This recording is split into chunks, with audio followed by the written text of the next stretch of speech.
Welcome! In front of me I have Google Pixel Watch and I'm gonna show you how to enable and how to disable the power saving mode on this watch. First we need to wake up the screen on our watch, and you can do it by pressing the crown button or by tapping on the screen. Once you wake up the screen, you can swipe down from the top of the screen to open the quick panel, and on this panel you should see a bunch of icons.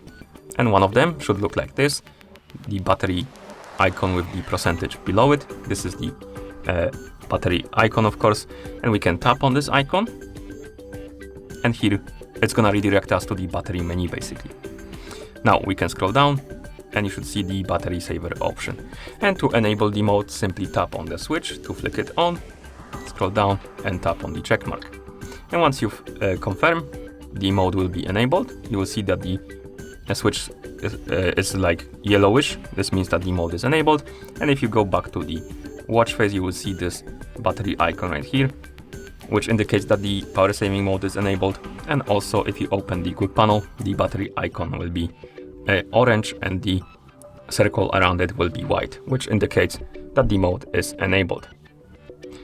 And to disable the power saving mode, simply open the quick panel, tap on the icon, scroll down, tap on the switch next to battery saver, and now the mode is disabled. And if you go back, the icon will be gone and this icon will change the color back to gray. Okay, and that's how you enable and how you disable the power saving mode on this watch. Thank you for watching. If you found this video helpful, please consider subscribing to our channel and leaving the like on the video.